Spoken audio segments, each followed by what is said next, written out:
देबू जी की खासियत है कि वो बहुत उच्च कोटि के तलवारबाज हैं।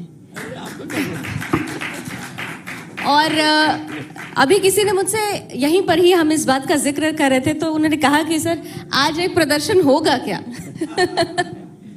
काम करके दिखाएंगे। काम करके, तलवार की धार पर काम कर रहे हैं आप लोग। हाँ, काम करके दिखाएं। देबू जी, 9 साल कैसे बीत गए? आप लोग कहते हैं पता नहीं चला, लेकिन पता तो चला। बहुत सारी चुनौतियां, बहुत सारी विषम परिस्थितियां, लेकिन 9 साल सफलतापूर्ण पूरे हो चुके हैं। और अब अगले 5 वर्षों के लिए भी एक बड़ी उम्मीद आपने देखा कि यहाँ की जनता ने कैसे लगा रखी है। बीते 9 वर्षों को आप कैसे देखते हैं, और खास तौर से जिस मंत्रालय की जिम्मेदारी आपको दी गई है, उस मंत्रालय को आधार देने के लिए बीते वर्षों को आप कैसे देखते हैं? देखिए, स्वतंत्रता के बाद करीब करीब 30 साल के बाद किसी एक पॉलिटिकल पार्टी को संपूर्ण बहुमत मिला हो, और संपूर्ण बहुमत जिस पार्टी को इतना बड़ा जनाधार हो, वो जनाधार वाली सरकार कैसे काम करती है। वो 2014 से 2019 में विश्व के सर्वाधिक लोकप्रिय नेता, भारत के प्रधानमंत्री आदरणीय नरेंद्र भाई मोदी जी के नेतृत्व में चलने वाली सरकार ने पॉलिटिक्स ऑफ परफॉर्मेंस करके इस देश को जिस तरीके से जनाधार के बाद जो संकल्प के साथ और समाज के हर वर्ग को साथ में लेकर सबका साथ सबका विकास के मूल मंत्र के साथ जो परफॉर्म किया, और जब 2019 का चुनाव आया तब उस परफॉर्मेंस के आधार पर 30 साल के बाद जो बहुमत मिला है उससे कई गुना अधिक बहुमत लेकर अगर काम करने में कोई सरकार सफल हुई है स्वतंत्रता के बाद, तो आदरणीय मोदी जी की सरकार सफल हुई। तो ये बहुत बड़ा पैराडाइम शिफ्ट जिसे हम बोलते हैं कि ये मूलतः राजनीति के जो सिद्धांत हैं वो सत्ता हासिल करने का, और केवल सत्ता हासिल करने के बाद सत्ता भोग करने का, उसको चेंज करके सत्ता को सेवा का साधन बनाकर इस देश की जनता में इतने साल बाद फिर से राजनीति के प्रति आस्था और श्रद्धा विश्वास बढ़ाए, तो उनमें ये 9 साल बहुत अति महत्व का काल है, जो आने वाले समय में पूरे भारतवर्ष की राजनीति को बदलने का आधार बनेगी। रही बात मेरे विभाग की जी, तो आप जानते हैं कि 2014 से पहले इस देश में जिस तरीके से करप्शन की हार मनाई थी, एक तरीके से मेरे विभाग में 2G 3G का इतना बड़ा स्कैम, उसकी लेगेसी हम जानते हैं। एक तरीके से देश को ये लगता था कि संचार विभाग यानी करप्शन का विभाग, और इस विभाग के कई मंत्री कई संतरी जेल में गए थे, और इसके बाद इस विभाग में काम करना एक बड़ी चुनौती होती है। और इस चुनौती को पार करके आज ये विभाग, जब हम 5 ट्रिलियन इकोनॉमी की बात करते हैं, जब हम रिवॉल्यूशन की बात करते हैं, जब रिवॉल्यूशन की बात करते हैं, तो रिवॉल्यूशन का जनक हमारा टेक्नोलॉजी विभाग आज देश ने देखा है। और जनक नहीं केवल अंतर्राष्ट्रीय स्तर पर, ये वो देश था जहां हम टेक्नोलॉजी आयात करते थे। आज माहौल बदल गया है। आज विश्व की ग्लोबल टेक्नोलॉजी का हब भारत बनने जा रहा है। अभी अभी हम सब ने अनुभव किया है कि कुछ समय पहले हम 1 अक्टूबर 2022 को आदरणीय प्रधानमंत्री जी के कर कमलों से इस देश में 5G रोल आउट का प्रारंभ किया है जी। मैं ये बताने जा रहा हूं कि 5G का रोल आउट शायद विश्व के कई देशों ने किया होगा, लेकिन रिकॉर्ड टाइम में सबसे अधिक अगर 5G के साइट बना के अगर रोल आउट किया है, तो 5G का रोल आउट अगर विश्व में सर्वाधिक स्पीड से हुआ है, रिकॉर्ड टाइम में है। 2 लाख साइट्स 5G का बना के हमारे विभाग ने इस देश में 5G रोल आउट किया है। करीब करीब 6 से 680 डिस्ट्रिक्ट में आज 5G रोल आउट हुआ है।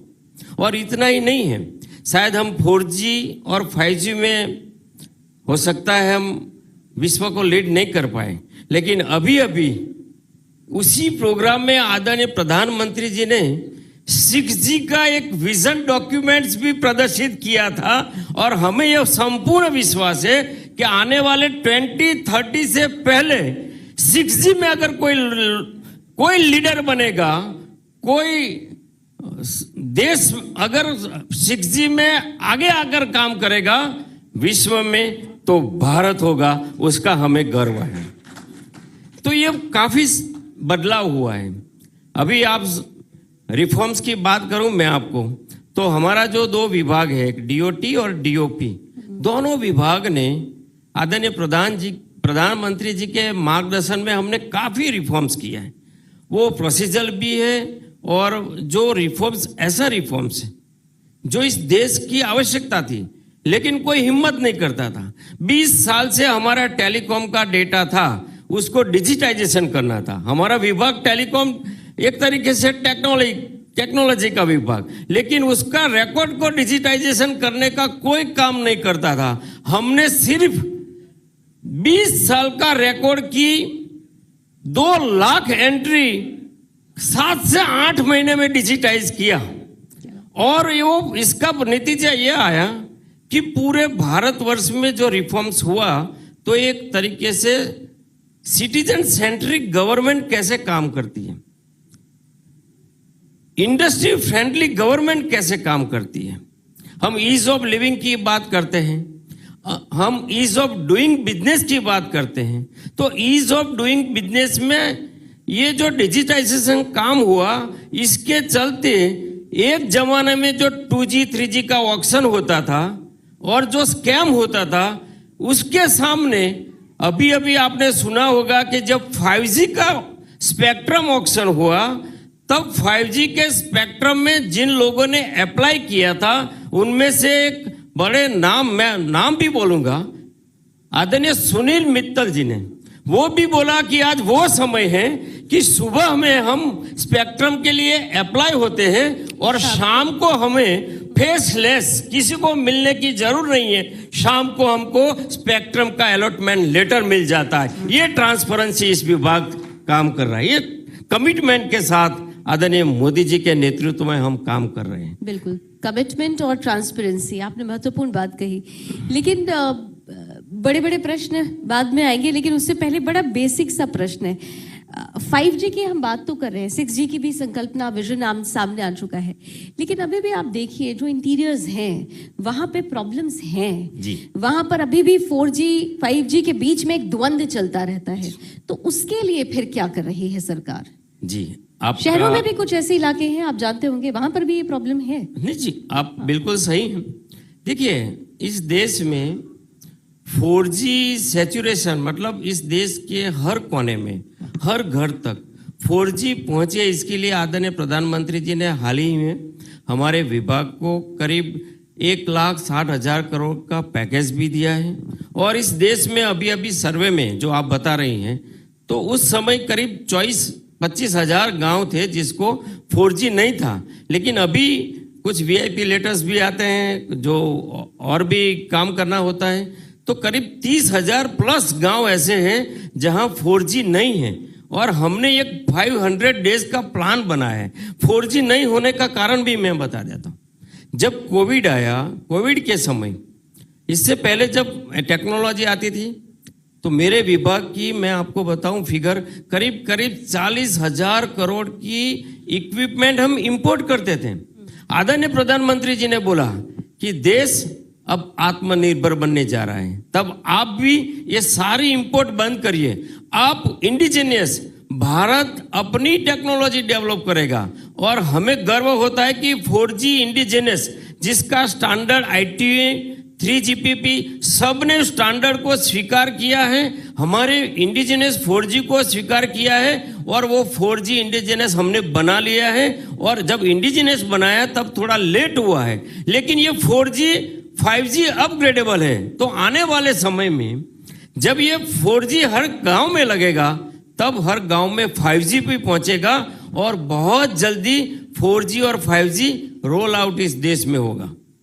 बात 4G 5G 6G की बात वो नहीं है, केवल स्पीड और एंटरटेनमेंट की बात नहीं है। इस देश में इस टेक्नोलॉजी का यूज केसेस होना चाहिए। क्या इस टेक्नोलॉजी से हम एग्रीकल्चर में क्या बदलाव ला सकते हैं? हेल्थ, रियल टाइम हेल्थ का डेटा या रियल टाइम अगर कोई दूर दराज गांव में कोई बीमार है और बिना लेटेंसी उसका अगर स्क्रीनिंग हो रहा है, सपोज एक्सरे मशीन हो, सोनोग्राफी मशीन हो, ये जो भी हो एट ए टाइम हॉस्पिटल में उसको मॉनिटर कर सके। वैसे ट्रांसपोर्ट, लॉजिस्टिक, एजुकेशन, कोविड में हमने देखा कि एजुकेशन ऑनलाइन था तो इस देश के कई ऐसे गांव थे जहां कनेक्टिविटी नहीं था। ये वास्तविक बात है। अगर कनेक्टिविटी थी तो एफोर्डेबल नहीं थी, लोग उसको एफोर्ड नहीं कर सकते थे। हाल ही में हमारा C.DOT विभाग है, उसने एक ऐसी टेक्नोलॉजी डेवलप की है जो ऐसी टेक्नोलॉजी जो आपको गांव में सिग्नल की जो अभी हमारी व्यवस्था है इसके बदले सीधा सिग्नल मिलेगा और वो गांव में अगर 4G 5G नहीं है तो भी वो बच्चा ऑनलाइन पढ़ सकेगा और वो फ्री पढ़ेगा। यहां तक कि दूरदर्शन की सारी चैनल भी वो फ्री देखेगा। ये सारी टेक्नोलॉजी हम देश में लगा रहने वाले। क्या बात। तो गांव के गरीब को जब टेक्नोलॉजी की आवश्यकता है, ये वो देश है जब आज परिवर्तन इतना है।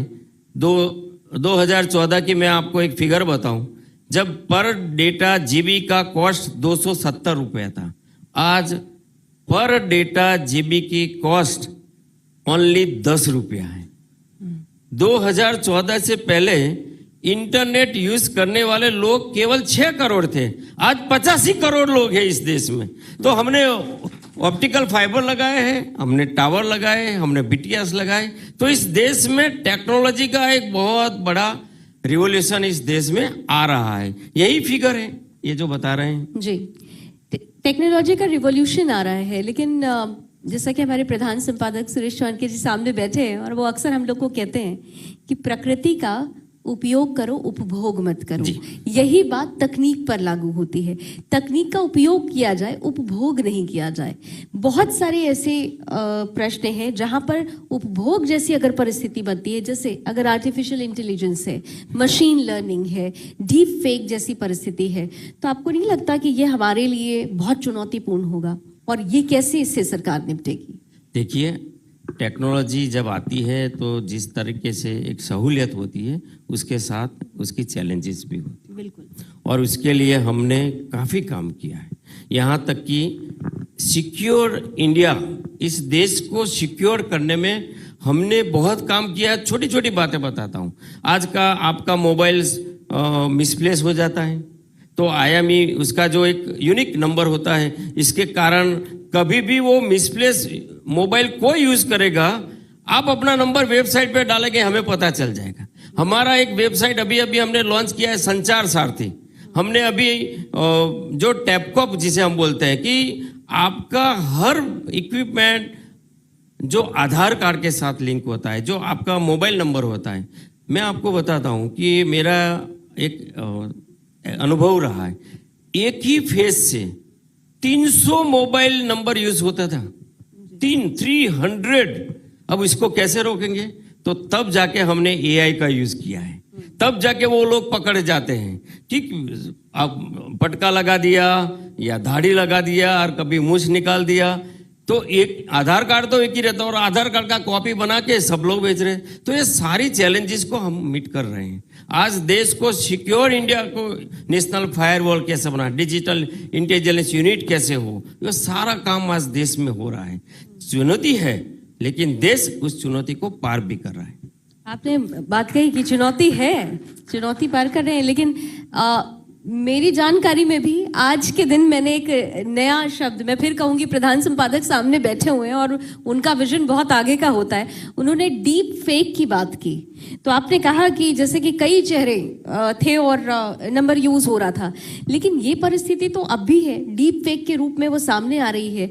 तो इसके लिए सरकार फिर क्या सोच रही है? देखिए, मैं टेक्नोलॉजी का आधार लेकर ही हम इस चैलेंज को पार कर सकते हैं, और इसके लिए हमने जो हमारी एनडीसीपी, जो हमारी पॉलिसी है, उसमें बहुत सुधार किया है। ये देश को डिजिटाइजेशन करना इतना आवश्यक नहीं है। देश को डिजिटली उसको रक्षित कैसे करें, उसको सिक्योर कैसे करें, उसमें भी हमने काफी काम किया है। और बहुत जल्दी आपकी जो ये परिस्थिति है उसमें भी आप बदलाव दे सकते हैं।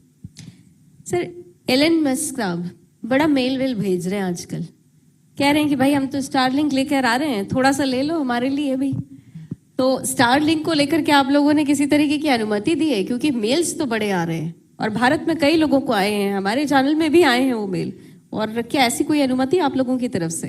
देखिए, ये देश अब वो स्थान पर है जब विश्व की सारी नजर इस देश पर है, और हमारी जनसंख्या, हमारा मार्केट, तो हर कोई ये चाहता है, लेकिन हम अपनी शर्तों पर उनको इस देश में प्रवेश देंगे। हमारी कोई ऐसी मजबूरी नहीं है कि जो पहले आते थे और कुछ लोगों को मिलकर और वो अपना बिजनेस कर जाते, जैसे पहले बैंक में लोन होता था कि क्या उसकी पात्रता है, एलिजिबिलिटी है, नहीं देखता है, कोई फोन कर देता है और बैंक को बता देता है कि भाई आप इनको लोन दे दो, चाहे उसकी। आज एनपीए का हालत इसी का कारण है, तो थोड़ा विषयांतर हो गया। नहीं तो मतलब आने वाले वक्त में क्या आप अनुमति देने वाले हैं? आपने कहा कि अपनी शर्तों पर, तो क्या आधार हो सकता है? उस समय पे जो ठीक लगेगा वो देश हित में, हम समाज हित में वो निर्णय करेंगे। चलिए, महत्वपूर्ण बात कही आपने।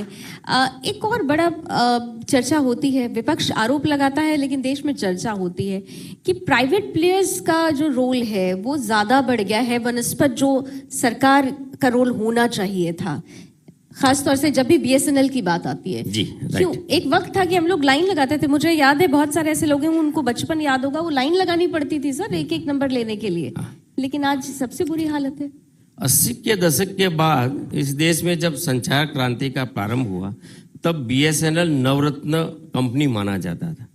लेकिन इसके बाद जिन लोगों के हाथों में शासन आया और जिस तरीके से बीएसएनएल को उन्होंने हैंडल किया, और बीएसएनएल जिस लीगेसी से पसार हो रहा है, आज देखिए बीएसएनएल स्टाफ का भी चैलेंज है। हमने जिस तरीके उसकी हालत थी, क्योंकि बीएसएनएल को रिवाइव करना भी इतना आवश्यक था। अभी अभी वो ऑपरेटिंग प्रॉफिट में आया है, लेकिन बीएसएनएल को पैकेज भी दिया गया है। लेकिन बीएसएनएल जो टेक्नोलॉजी प्राइवेट प्लेयर के साथ थी, सपोज अभी मैं 4G की बात कर रहा हूं, तो हमारा आग्रह था कि 4G इंडिजिनस हो, और 5G और 4G जो प्राइवेट प्लेयर है उनको अपने नेटवर्क में लगाने के लिए बहुत पहले से जिन लोगों ने परमिशन दिया था, वो लोग अपना नेटवर्क जाल जो बिछा देते हैं। और दूसरा क्या हुआ है, वो अभी भी बीएसएनएल की आवश्यकता इतनी है कि जहां टेक्नो कॉमर्शियल नहीं होता है वहां प्राइवेट प्लेयर नहीं जाएगा।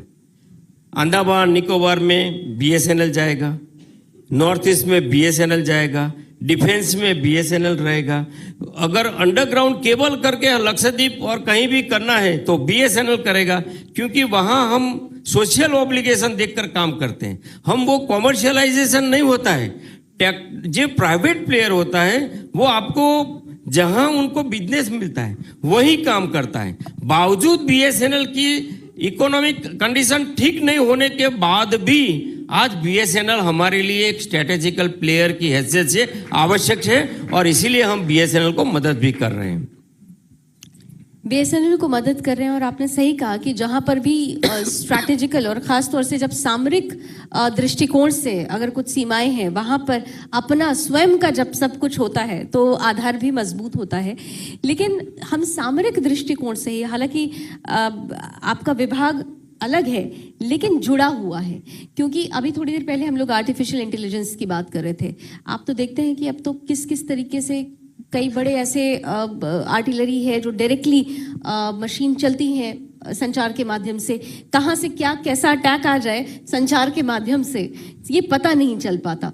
तो ऐसी चुनौतियों पर पार पाने के लिए आप लोगों ने खासतौर से जो डीपेस्ट एरिया हैं जिनका जिक्र आपने किया, वहां के लिए क्या सोचा जा रहा है? देखिए, वहाँ भी टेक्नोलॉजी का वहाँ आना बहुत आवश्यक है, क्योंकि हम ये समझते हैं कि अगर लास्ट माइल, जो हमारी फिलोसॉफी है, अंत्योदय की भावना के साथ काम कर रहे हैं, अगर लास्ट माइल में कनेक्टिविटी पहुंचाना मतलब रियल में डेमोक्रेसी पहुंचाना।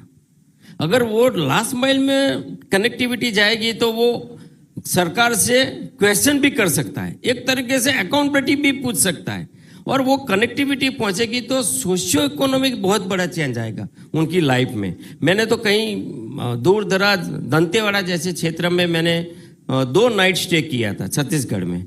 तो वहाँ की जो सेल्फ हेल्प ग्रुप की महिलाएं हैं जो लोकल प्रोडक्ट करती हैं, आमचूर वगैरह बनाती हैं, अगर हमने वहाँ कनेक्टिविटी पहुँचाया तो हमने ये काम कर दिया, तो आज वही महिला हम अमेज़न पर अपने प्रोडक्ट बेच रही है। तो ये बदलाव टेक्नोलॉजी के वही क्षमता के कारण हो रहा है। तो वैसे ही एक और नेटवर्क है जो हमारा विभाग देख रहा है, वो है पोस्टल विभाग। जी बिल्कुल। तो इस देश में 1,60,000 पोस्ट ऑफिस हैं, करीब करीब इस देश के हर कोने में, डोर स्टेप में, और पूरे भारत का ट्रस्टवर्दी नेटवर्क कोई है तो हमारा पोस्टल विभाग है। और ये पोस्टल विभाग वो सेवा देता था, आदरणीय प्रधानमंत्री जी के मार्गदर्शन में वो जो मेल डाकिया डाक लाया, उससे चेंज होकर डाकिया बैंक लाया, डाकिया इंश्योरेंस लाया। ये जो पूरा बदलाव आज हम देख रहे हैं कि वही गांव का डाकिया जिस पर गांव को भरोसा है, वो जाकर crores ऑफ रुपीस का ट्रांजैक्शन हैंड होल्डिंग मशीन के कारण होता है। जो कोविड हुआ ना, जब कोरोना वायरस के हम अभी भूल गए हैं वो महामारी को, लेकिन उस समय कोई गरीब माँ अपनी झुग्गी झोपड़ी में बैठी है, बेटा कहीं गुजरात, महाराष्ट्र, तमिलनाडु में अपना रोजी के लिए काम कर रहा है, लेकिन उस गांव में अगर वो माता जी को पैसा भेजना है तो वो गरीब माँ को पैसा उस समय महामारी में अगर किसी ने दिया है तो हमारे जीडीएस ग्रामीण डाक सेवक ने जाके दिया है। वो अपना फिंगरप्रिंट हैंड होल्डिंग लेकर आधार वेरिफिकेशन करके उनको पैसा देता था। तो करीब करीब 1,67,000 का ट्रांजैक्शन उस समय से लेकर हमारा ग्रामीण डाक सेवकों ने किया है। क्या बात है? कि केवल मैं ये डिजिटल ट्रांजैक्शन की बात नहीं कर रहा हूं, उस समय हमने मेडिसिन और इक्विपमेंट 35,000 टन, अगर पोस्टल विभाग के मदद से हमने 35,000 टन वो इक्विपमेंट और मेडिसिन भेजा है, और करीब करीब 52,000 करोड़ का ट्रांजैक्शन। मैंने जो वो फिगर बोला आपको, वो फिगर 1,67,00,000 बेनिफिशियरी को ये 52,000 ट्रांजैक्शन का लाभ मिला है, वो हमारा पोस्टल विभाग ने। अब बदलाव ये आया है कि लोग कंपैरिजन करते हैं कि आपकी पार्सल सेवा ठीक नहीं है, अमेज़न की पार्सल सेवा अच्छी है, कंपैरिजन तो होती है। तो हमने अपने विभाग में टेक्नोलॉजी का भी बड़ा रोल हम आत्मसात किया है। हमने बहुत बड़ा बदलाव पार्सल रिफॉर्म्स में किया है।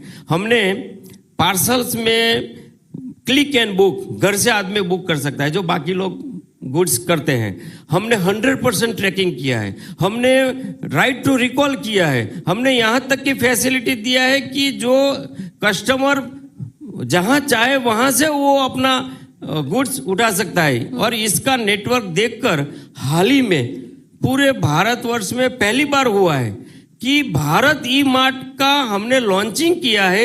इस देश के छोटे छोटे व्यापारी हैं, 40,000 एसोसिएशन, छोटे मोटे व्यापारी के 40,000 एसोसिएशन के करोड़ों कस्टमर ने हमारे पोस्टल विभाग के साथ एमओयू किया है, जो आने वाले समय में हर गांव हर घर तक वो छोटी छोटी चीजों या तो वो पिकअप करेगा या डिलीवर करेगा। ये स्ट्रेंथ हमारा विभाग ने, ये केवल 2 साल में हुआ है, ये हाल ही में हुआ है, आदरणीय मोदी जी के नेतृत्व में हुआ है। ये महत्वपूर्ण बात आपने कही। निश्चित रूप से जो आने वाली तस्वीर होगी वो बहुत खूबसूरत होगी जैसा आप बता रहे हैं।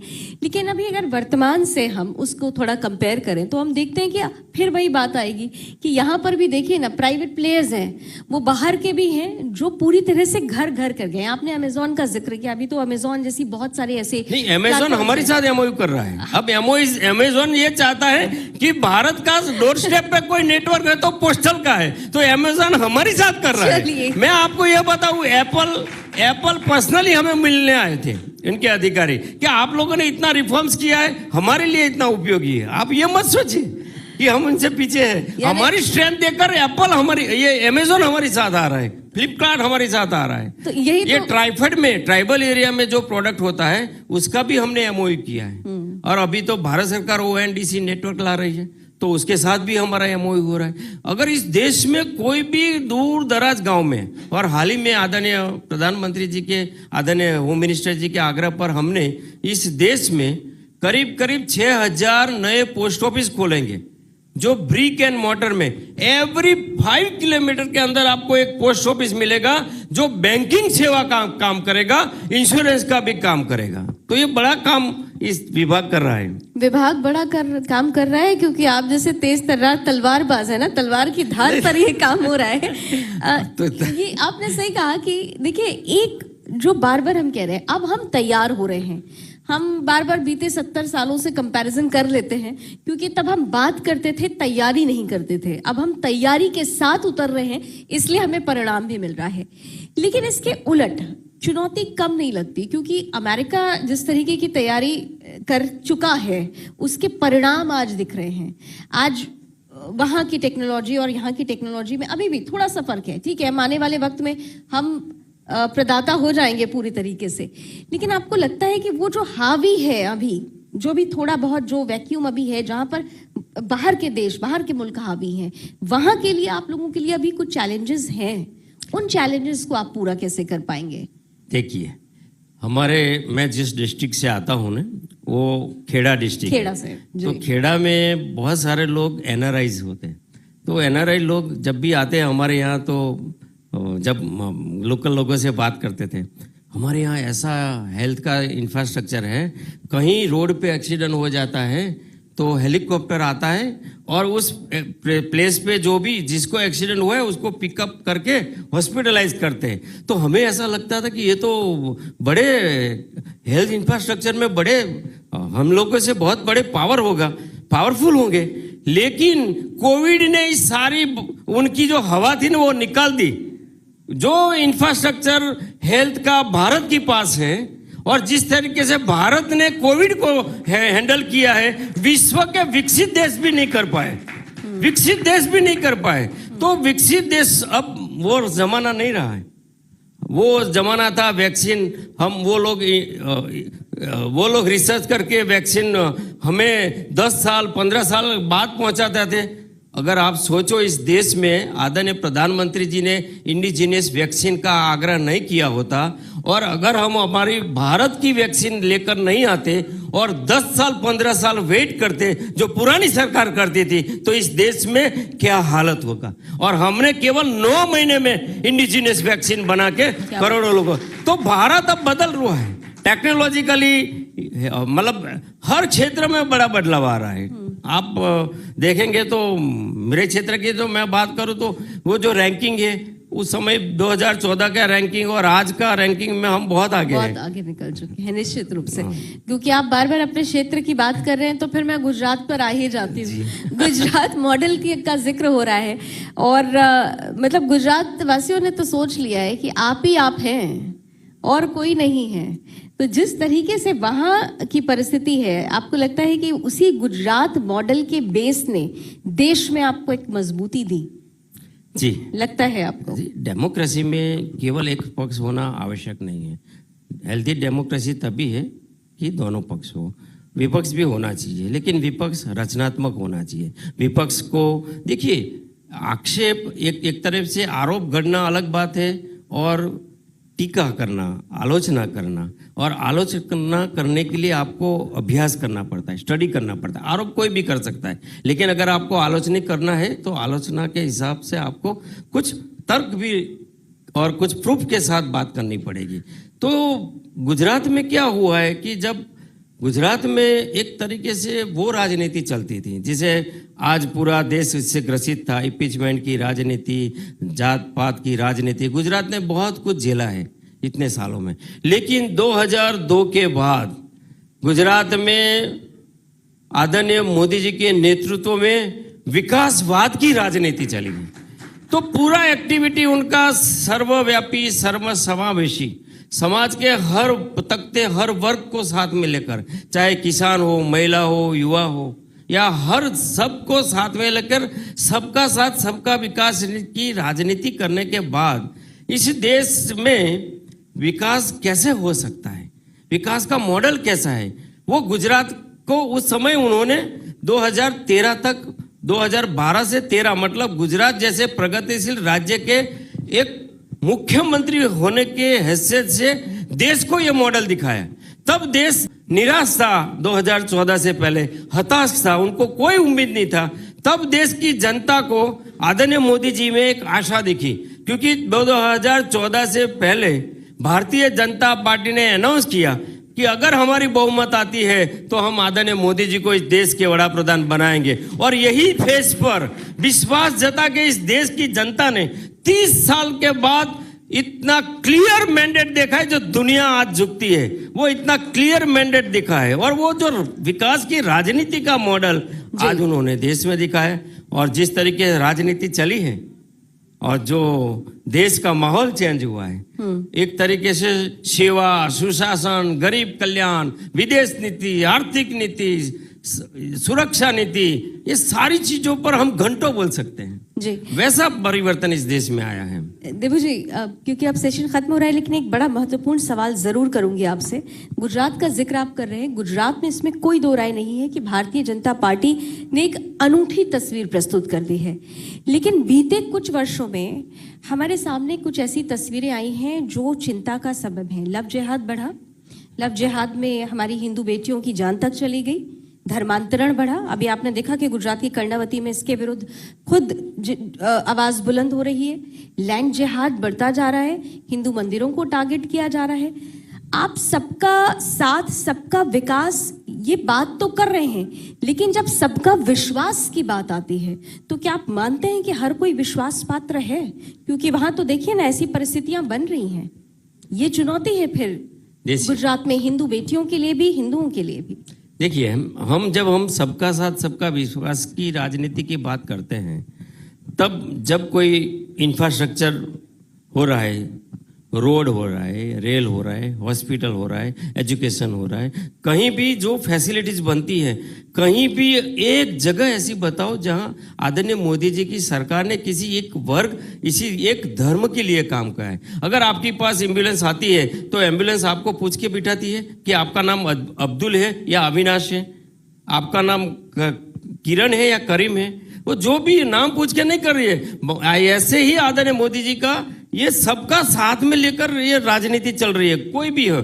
लेकिन कुछ ताकतें ऐसी है जो सत्ता से बाहर भी है और इस देश के बाहर भी है। वो चाहती है कि इस देश, जो सम्मान इस देश का बड़ा है, आज देश वो स्थिति में है जहां दुनिया ये हर पल ये चाहती है कि देश के आदरणीय प्राइम मिनिस्टर, प्रधानमंत्री इस दिशा में, इस इश्यू पे क्या बोल रहे हैं। तो इतना बड़ा प्रभाव इस आदरणीय मोदी जी का है, इस सरकार का इतना अच्छा परफॉर्मेंस है, तब कुछ ताकत ऐसी है जो चाहती है कि इस देश अस्थिर हो। इस देश में वो गैंग, मैं ज्यादा पॉलिटिकली तो नहीं बोलूंगा, लेकिन आप समझते हैं कि नहीं बोलने के बावजूद भी आप समझ गए, काफी प्रबुद्ध नागरिक सब बैठे हैं मेरे सामने। तो जो लोग हैं वो लोग ऐसा चाहते हैं कि इस देश में बंटवारा हो, इस देश में धर्म की राजनीति हो। लेकिन मैं आपको बताऊं, ये चाहे लव जिहाद करे या लैंड जिहाद करे, ये मोदी जी की सरकार है, हर चीज का जवाब मिलेगा। हर ऐसी एक्टिविटी करने वाले हैं जो टेररिस्ट एक्टिविटी करने वाले हैं, उनको बान करने की हिम्मत भी अगर किसी में है तो आदरणीय मोदी जी की सरकार में है। तो आदरणीय मोदी, आपने अभी कहा कि आपकी सरकार करीम और किरण देखकर सेवा नहीं देती है, लेकिन करीम तो देखता है ना कि सामने कौन है। देखिए, करीम का सबसे बड़े तकलीफ क्या है? करीम की करीम को जो तालीम मिलती है ना, वो मजहबी तालीम है, और जो मजहबी तालीम देते हैं ना, वो खुद अनपढ़ होते हैं। वो सही मायने में इस राष्ट्रहित की तालीम नहीं देती है, तब जाके करीम के विचार ये आते हैं। नहीं तो करीम भी सोचना चाहिए, मेरे देश की प्रॉपर्टी है, मेरे लिए है, तो उसका पालन करना, उसका संभाल के रखना, जो भी इस देश ने संसाधन बनाए हैं उसकी प्रोटेक्ट करना भी मेरी जिम्मेदारी है। लेकिन करीम को दुनियावी जो तालीम मिलनी चाहिए वो तालीम गलत है, तालीम देने वाले गलत है, तब जाके इस देश में ऐसी घटनाएं होती हैं। तो आसाम में जैसे मदरसे बंद किए, वैसे पूरे देश में मदरसे बंद हो जाए, ऐसा हम कहें? देखिए, मदरसे की वो बात नहीं है। तालीम में दो चीजें मैं बोल रहा हूँ, मदरसे हो उसमें हमें क्या दिक्कत है, उनका जो मजहबी कोई भी धर्म हो, मैं किसी एक धर्म की बात नहीं कर रहा हूँ, लेकिन उस धर्म के जो रहनुमा है, उस रहनुमा में ये शक्ति होनी चाहिए कि हम जिस धरती पे है, जिस धरती पे हम पड़े बड़े, आज धरती ने हमें इतना तक हमारा जीवन क्वालिटी वाला दिया, उस धरती के पर गद्दारी ना करे। ये रहनुमा को बताना चाहिए कि हमारी सबसे पहली जिम्मेदारी ये है कि इस देश हमारा है, तो इस देश को संभालना हमारी जिम्मेदारी है। क्या बात है, एक प्रश्न इधर से लेना चाहते हैं। मंत्री नमस्कार, हरगोविंद अरोड़ा राजनीतिक विश्लेषक के नाते आपसे ये निवेदन भी है और एक प्रश्न भी है। अभी आपने BSNL का जिक्र किया, ये आदिकाल से जब से हम देख रहे हैं भारत के नवरत्नों में रहा है। अब क्या कारण है कि जहां लाभ का क्षेत्र है वहां पर तो निजी कंपनियां आके अपना मुनाफा कमा रहे हैं, और जहां पर एक सामान्य या अंतिम व्यक्ति तक सुविधा और संचार पहुंचाने के लिए जो इंफ्रास्ट्रक्चर पे एक सफेद हाथी कह सकता हूं, जो इतना खर्चा वो BSNL करेगा। तो आप योग्य भी हैं, आप सक्षम भी हैं, और आप में वो इच्छा शक्ति भी है। आप आज बाजारवाद के दौर में BSNL को क्यों नहीं इन लाभ के क्षेत्रों में इनके मुकाबले पे लाकर खड़ा कर देते कि मेरे जैसा सामान्य शहर में रहने वाला नागरिक अपने फोन में सिम BSNL की ले, रिचार्ज BSNL का कराए, ना कि अंडमान निकोबार का नागरिक। जी, सही बात है आपकी। मैं आपको बताता हूं, जो इंफ्रास्ट्रक्चर प्राइवेट प्लेयर का होता है और इसके बाद प्राइवेट प्लेयर को जो इनकम होती है उस पर हम AGR लगाते हैं। ये AGR वो है जो USOF का हमारा एक फंड होता है, यूनिवर्सल सर्विस ऑब्लिगेशन फंड। तो जो प्राइवेट प्लेयर बिजनेस करते हैं उसमें से हम 8% उनकर हम एक तरीके से हमारी जो ऑब्लिगेशन समझकर उनका एक फंड रेज होता है, वो 8% वो अमाउंट है। करीब करीब उसमें से 5% हम टेक्नोलॉजी डेवलपमेंट फंड को भी देते हैं, और 3% और 5% ये मिला के हम इंफ्रास्ट्रक्चर जो BSNL करता है वो वही पैसा है जो AGR से आता है। तो BSNL को पैसा नहीं मिलता ऐसा नहीं है, भारत सरकार भी दे रही है, प्राइवेट प्लेयर्स भी ले रहे हैं, और प्राइवेट प्लेयर जिस तरीके से जिस स्पीड में काम कर रहे हैं, हमारे पास, मैंने प्रारंभ में बोला कि हमारे पास स्टाफ की कमी है, और मैं ऑनेस्टली स्पीकिंग वो माइंड सेट की भी कमी है जो सेल्स और मार्केटिंग को समझे। बिल्कुल। नमस्कार जी, मेरा नाम अनिल गर्ग है, पॉलिटिकल एनालिस्ट के नाते पॉलिटिकल डिबेट्स करता हूं। मेरा सवाल ये था, निस्संदेह भारत बदल रहा है, भारत बढ़ रहा है, लेकिन अभी जो बात चर्चा चली मैं उसमें जोड़ रहा हूं कि माइनॉरिटीज को आर्टिकल 29-30 के अंदर कुरान पढ़ाने की, बाइबल पढ़ाने की अनुमति है। इस देश में गीता को पढ़ाने की अनुमति कब और कैसे मिलेगी? ये एक एडिशनल सवाल था।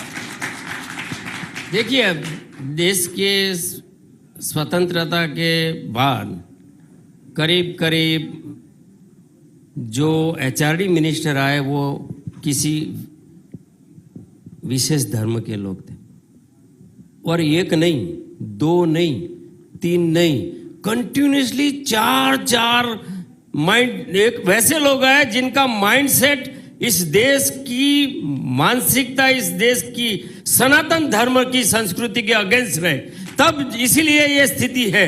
और आने वाले समय में देखिए, हम इतना करेक्ट किया है इस देश को, तो और भी अब मैं समय आएगा कि हम डालने का सवाल लूंगा। ये एडिशनल सवाल आया बातचीत सुन के, थोड़ा जल्दी सर प्लीज। हाँ, मेरा ये कहना है, हम लोग निश्चित रूप से टेक्नोलॉजी के दौर में चल रहे हैं, लेकिन टेक्नोलॉजी का एक जो उसको बचाने की जो साइबर सिक्योरिटीज की बात है, अभी एम्स का हमने सबने देखा कि एम्स को ठप कर दिया गया था, तो उस पर हम सरकार क्या कर रही है? क्योंकि एम्स तो एक तरह से अलार्मिंग है, सरकार के और बहुत महत्वपूर्ण विभाग है, अगर उसमें कुछ ऐसा हो गया तो बहुत मुश्किल हो सकती है। एक बात। दूसरी बात यह है कि मीडिया लगातार प्रमुख हो रहा है, सोशल मीडिया बहुत ज्यादा प्रमुख हो रहा है, उस पर कोई कैप्स कैसे लगाएंगे? ओटीटी चैनल्स हैं, क्योंकि वो सांस्कृतिक प्रदूषण भी बहुत फैला रहे हैं, कहीं ना कहीं उस पर भी कैप्स की जरूरत है। इस पे हम लोग क्या कर रहे हैं? धन्यवाद जी। आपका एक बिल्कुल समाज हित में आपकी ये भावना मैं समझ रहा हूँ। हम डेटा प्रोटेक्शन बिल लेकर भी आ रहे हैं, हम नया टेलीकॉम बिल भी लेकर आए जिसमें सारी चीज़ें का प्रावधान भी है, और आने वाले समय में जो ओटीटी प्लेटफॉर्म है उसकी भी एक सूचिता आने वाले समय में इस देश के, इस समाज हित के, संस्कृति की रक्षा करने के लिए बहुत जल्दी आ सकती हैं और आने भी चाहिए, मैं ऐसा मानता हूँ। चलिए, बहुत बहुत धन्यवाद मंत्री जी, क्योंकि अब मंत्री जी की भी आजकल बहुत व्यस्तताएं हैं, क्योंकि 9 वर्ष पूर्ण होने के बाद काम और करना है अगले 1 साल के लिए। हम सभी की तरफ से आपको बहुत बहुत शुभकामनाएं। और मैंने तो पहले ही प्रधान संपादक जी से बोला था कि आप बहुत अच्छे तलवारबाज हैं, तो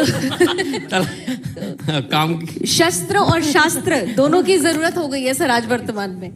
बहुत बहुत धन्यवाद सर, तालियों के साथ। मैं एक एप्रिसिएशन देना चाहूंगा। मतलब हम तो पहली बार मिले हैं, लेकिन आज तक के किसी भी टेक्नोलॉजी मिनिस्टर ने इतने कॉन्फिडेंस से अपने मंत्रालय की बात को नहीं कहा। सच बताता हूँ, मतलब आपके लिए एप्रिसिएशन है। ये काम करने के बाद कॉन्फिडेंस। बहुत बहुत धन्यवाद।